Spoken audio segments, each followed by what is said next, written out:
So a couple thoughts for people that want to purchase an airplane, particularly people that have a business background. A lot of my friends got into aviation later in life than I did. They learned to fly at midlife. Maybe their business was successful and they decided they wanted to fly around and do something different. Number one, the purchase price of the airplane is not what you need to think about. You need to ask yourself, what is it going to cost me after 2 or 3 years of ownership? It's called TCO, total cost of ownership. It doesn't matter what you pay for the airplane. You can use a bank to finance the plane, but I guarantee you if you buy an airplane that's not in great shape, you're going to pay the mechanic more than you would have paid the bank. And that's a really sad situation to be in because that's a real unknown. At least the bank payment, you know what it's going to be.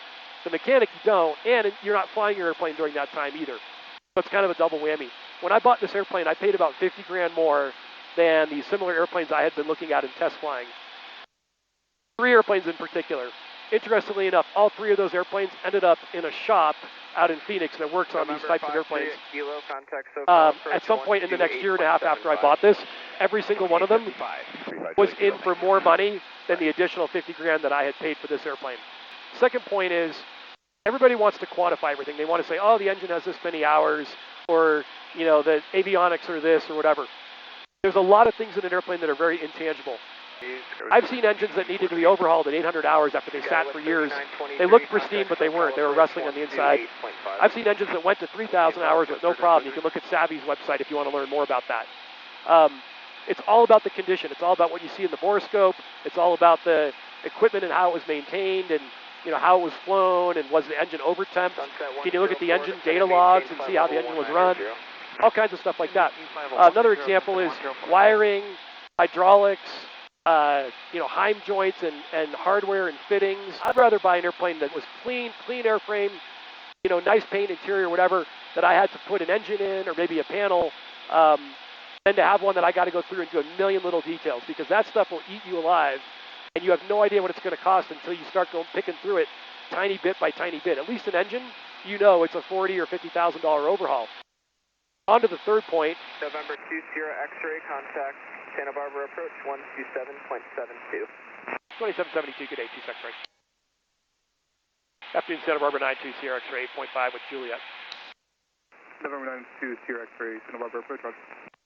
And so finally the third thing is kind of related to the first thing, which is people love to use hourly operating expenses to figure out whether they should buy a plane or whether they should go on a certain flight. I think it's a bad metric for both. Why? Because when you buy an airplane, you're not doing it, but you don't take trips by the hour, you take trips to go somewhere. This airplane goes 60 knots faster than the Cirrus I used to fly. So if the operating cost was a little more, I still might be saving money. So that's the first point about purchase. But as to whether I'm going to fly an individual trip, it also doesn't make sense to figure hourly operating costs, because once I've paid my hangar and paid my insurance and all those things, that first hour might cost me 15 or 20 grand, and every hour after that might cost 150 bucks. Basically, my incremental cost is fuel, oil, engine overhaul and prop reserve, that kind of thing, and that's about it. Things like avionics don't necessarily wear out by the hour. If you keep the airplane hangared and keep the cockpit cool and things like that, those could last a really long time, and if the wiring was done right and good components were installed, it might last 2-3 times longer. So that doesn't factor into the hourly operating cost directly. You do have specific events where you do upgrades or certain types of maintenance or annual, but that's not an hourly thing.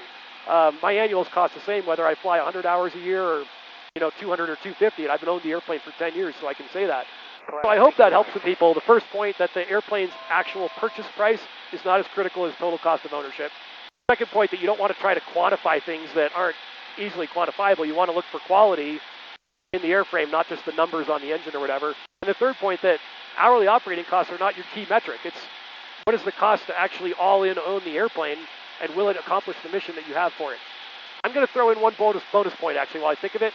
Buy an airplane for the 80 or 90% mission, meaning if you're going to carry 2 people 90% of the time, buy a 2-seat airplane. Don't buy a 4 or 6-seater. You can always rent them or borrow them. If you're dragging around 4 or 6 seats with you when you don't need them, that's going to be a big, huge expense versus buying something smaller. So this airplane fits my mission very well as an example. Do I fly 4 and 6-seat airplanes? Absolutely, from time to time. I just don't need them, and I certainly wouldn't pay off for me to own them. Anyways, feel free to drop some comments, and I'll reply and try and help out if I can.